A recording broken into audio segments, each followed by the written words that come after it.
Hello guys, हम लोग वापिस से पुष्का देखने जा रहे हैं।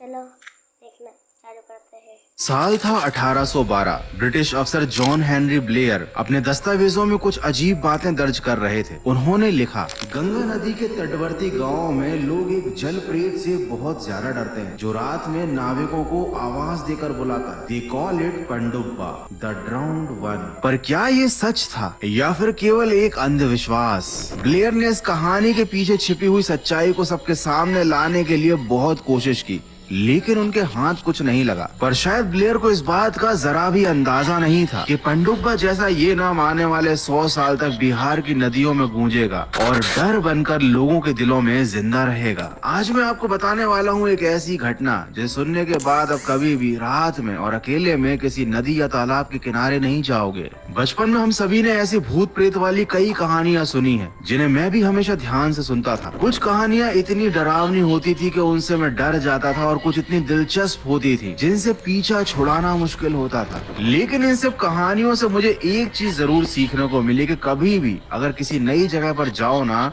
तो उसके इतिहास के बारे में अच्छे से जान लेना बहुत जरूरी होता है। देखो भाई, ये प्रॉब्लम आप सभी ने फेस की होगी। मैं बात कर रहा हूँ कॉन्ट्रैक्ट्स, इनवॉइसेस और डॉक्यूमेंट साइन करने की। कहाँ से करें, कैसे करें, और कहीं से कर भी लिया तो क्या वो लीगल है, इसका भी प्रॉब्लम। लेकिन इसका सोल्यूशन मुझे मिल गया, उडू साइन ऐप। कंप्लीटली डिजिटल और कुछ ही क्लिक्स में प्रोसेस कंप्लीट। सबसे पहले साइन ऐप पर जाओ उडू में। साइन अप प्रोसेस करके आपका जो भी डॉक्यूमेंट्स है उसे अपलोड करो। फिर साइनर रूल सेट करो, जैसे कस्टमर, मैनेजर या एम्प्लॉय। और अगर चाहो तो एक्स्ट्रा ऑथेंटिकेशन जैसे कि SMS वेरिफिकेशन भी लगा सकते हो। और अगर आपको कोई अदर डिटेल्स ऐड करनी हो तो ड्रैग एंड ड्रॉप करो। आप ये भी डिसाइड कर सकते हो कि कौन पहले साइन करेगा और कौन क्या डिटेल्स फिल करेगा। साइन करने के 3 ईजी ऑप्शन मिलते हैं, automatic sign, drawing the sign या फिर इमेज अपलोड। और हाँ, ये सारा प्रोसेस ऑनलाइन, सिक्योर्ड और रिकॉर्ड के साथ होता है। और अगर आपको सेम डॉक्यूमेंट या कॉन्ट्रैक्ट एक साथ मल्टीपल लोगों को भेजना हो तो वो भी आप उडू के थ्रू कर सकते हो। आप रिमाइंडर सेट करो और जैसे ही डॉक्यूमेंट साइन होता है तुरंत सभी को साइन डॉक्यूमेंट का डिजिटल सर्टिफिकेट ईमेल भी हो जाता है। उडू का ये प्रोसेस लीगल भी है और इंडिया में एप्लीकेबल है। अपने सारे कॉन्ट्रैक्ट या डॉक्यूमेंट्स का प्रोसेस आप उडू डैशबोर्ड से कंट्रोल कर सकते हो। सबसे बड़ी बात, ये पूरा एक्सपीरियंस आप मोबाइल से भी एक्सेस कर सकते हो। और डिजिटल साइनिंग के अलावा उडू में इन्वेंटरी, CRM, ईमेल मार्केटिंग और अकाउंटिंग जैसे एप्स भी होते हैं जो फुली इंटीग्रेटेड हैं। एक ऐप तो लाइफ टाइम फ्री मिलता है और बाकी के लिए सिंपल 580 रुपए का सब्सक्रिप्शन मॉडल है। उडू की साइन ऐप चेक करने की लिंक डिस्क्रिप्शन में और कमेंट में दिया है, जाकर चेकआउट करो।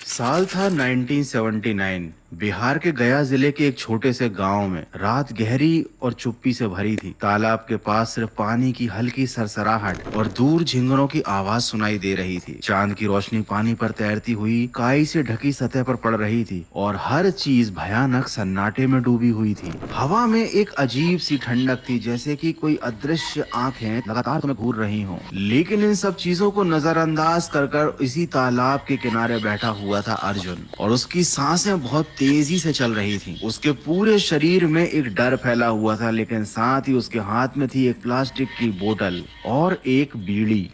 जी हाँ, बिल्कुल सही सुना आपने, वही बीड़ी। अपने आसपास होने वाली किसी भी एक मामूली सी हलचल से भी वो कांप जा रहा था, क्योंकि वो शायद पहली बार इतनी रात को अकेले तालाब के किनारे आया था। अचानक पानी में हल्की सी लहरें उठने लगी और अर्जुन को एक ऐसा एहसास हुआ जैसे कि उसके सामने पानी से निकलकर कोई आकर खड़ा हो गया हो। लेकिन इतना ज्यादा अंधेरा होने के कारण वो कुछ भी ठीक से देख नहीं पा रहा था। उसे दिख रही थी सिर्फ 2 नीली जगमगाती हुई आंखें जो लगातार उसे घूर रही थीं। अर्जुन के दिल की धड़कन बहुत ज्यादा तेज हो गई। वो ये समझ चुका था कि तालाब के पास ये जो भी चीज है ये कोई साधारण चीज नहीं है। शायद ये वही एक क्रीचर है जिसका जिक्र गांव वाले हमेशा किया करते थे, और शायद इसी वजह से रात के समय कोई भी गांव वाला तालाब के आसपास दिखाई तक नहीं देता था। जब उसकी तरफ अर्जुन ने ध्यान से देखा तो पाया कि उस जीव के हाथ के नाखून बहुत नुकीले और बड़े थे। उसके शरीर पर काई लगी हुई थी, उसकी एक बहुत लंबी सी नाक थी और उसके दांत बहुत डरावने थे,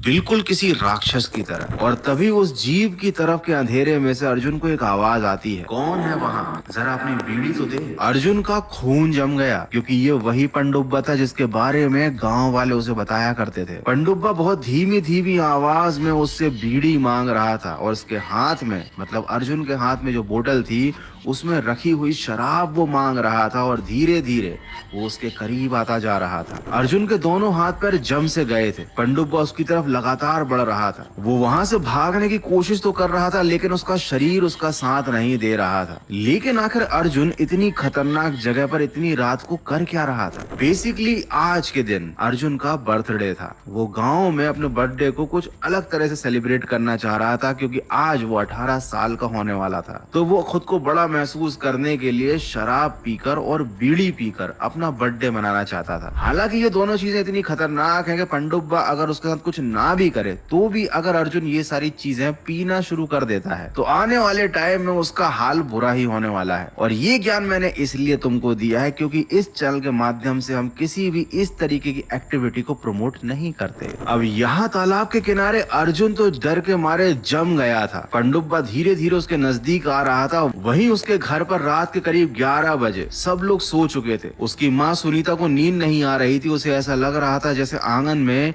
किसी के चलने की धीमी धीमी आवाज आ रही हो। जब उसने दरवाजे से झांका तो बस हवा थी और जमीन पर हल्के से कदमों के निशान दिखाई दिए। वो अर्जुन के पैरों के निशान थे। उसकी माँ समझ गई कि अर्जुन चुपचाप रात को घर से बाहर गया है। शायद वो अपने कुछ दोस्तों के साथ बर्थडे मनाना चाहता हो। लेकिन साथ ही सुनीता को याद आया कि पिछले महीने गाँव की एक बुजुर्ग महिला ने उससे एक बात भी कही थी कि इस तालाब के किनारे रात में कभी भी अपने बच्चों को मत जाने देना, क्योंकि यहाँ पर पंडुब्बा रहता है और वो रात में दिखने वाले किसी भी इंसान को जिंदा नहीं छोड़ता, वो उसे अपने साथ ले जाता है। लेकिन सुनीता ने इन बातों पर यकीन नहीं दिया। उसने इस बात को हंसकर टाल दिया कि आज के जमाने में भूत प्रेत पर कौन ही यकीन करता है।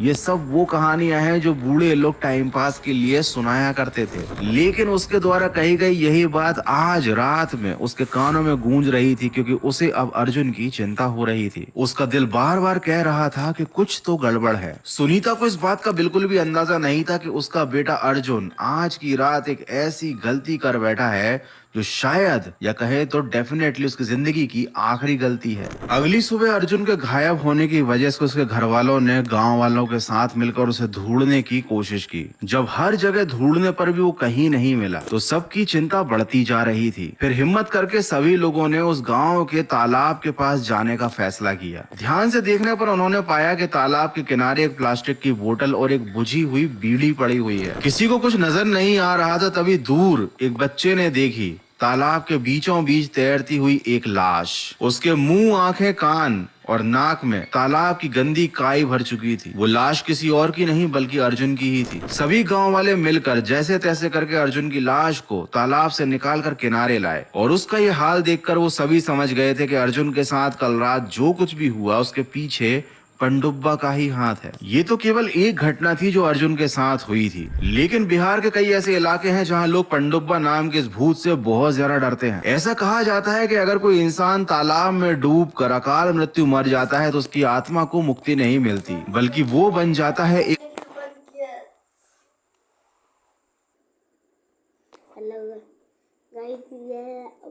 ये जो मेरी बहन की आवाज़ जो है ना नींद में बोली, चलो हमारी वो चालू करते हैं। पंडुब्बा वो पूरे उस तालाब को ही हॉन्टेड बना देता है। वो तालाब या नदी के किनारे रात में बैठे हुए इंसान से बीड़ी या शराब मांगकर अपनी तलब पूरी करने की कोशिश करता है। वो उसे अपनी बातों में फंसाने की भी कोशिश करता है, और जैसे ही इंसान उसके झांसे में आता है वो उसको पकड़कर उसे पानी में ले जाता है और वहाँ उसे डुबाकर जान से मार देता है। देखो, मुझे मालूम है कि तुमने पंडुब्बा की कहानी कभी ना कभी सुनी जरूर होगी, या फिर उसका कोई ना कोई और वर्जन जरूर सुना होगा। लेकिन हर कहानी होती बेसिकली सेम ही है और इसके पीछे कारण ये होता है कि हर कोई कहानी को अपने तरह से सुनाता है।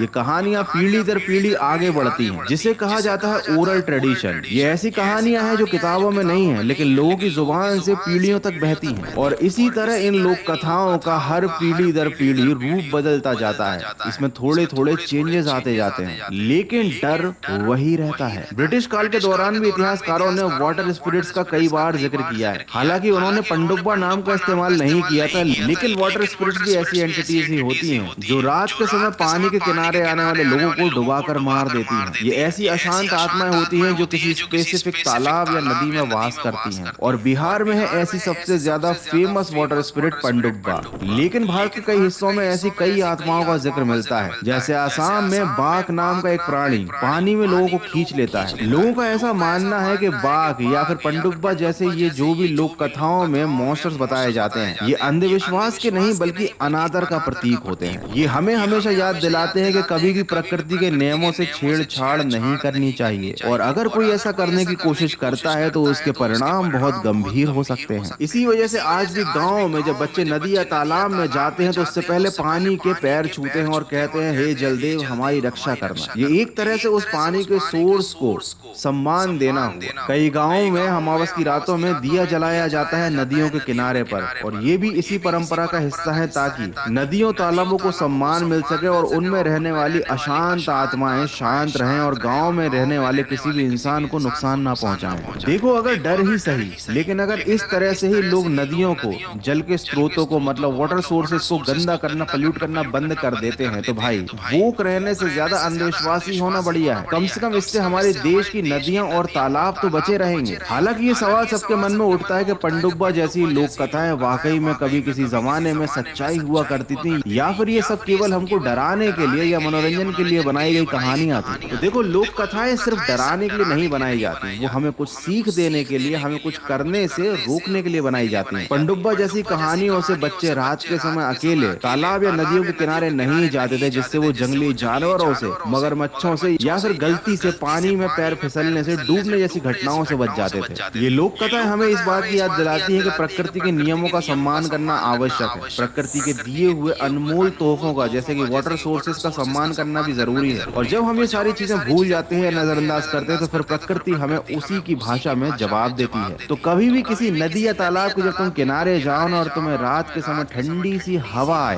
या तुम्हें लगे कि कोई तुम्हें घूर रहा है या देख रहा है, तो वहां से दूर चले जाना। कहीं ऐसा ना हो कि तुम्हारा सामना भी पंडुब्बा से हो जाए और वो तुमसे बीड़ी मांग ले। एनीवे, मुझे पता है कि तुम बहुत अच्छे बच्चे हो, ये सारे काम नहीं करते हो, करना भी नहीं चाहिए, लेकिन एक काम तो तुम कर ही सकते हो, लाइक करो इस वीडियो को और प्यारा सा कमेंट छोड़ो कि तुम्हें पंडुब्बा की ये कहानी कैसे लगी। और हाँ, आज ही ट्राई करो ऊडू साइन को। कॉन्ट्रैक्ट, एनडीएस और डॉक्यूमेंट साइन करने की प्रोसेस को एफर्टलेस बनाओ। लिंक डिस्क्रिप्शन में है।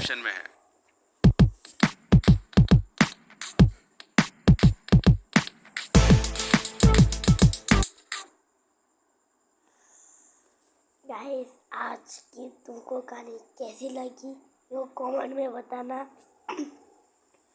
आज लाइक और सब्सक्राइब करके जाना। और भाई कुछ लोग वीडियो तो देख लेते पर लाइक और सब्सक्राइब नहीं करते। चलो, आज के लिए tata, bye bye, see you.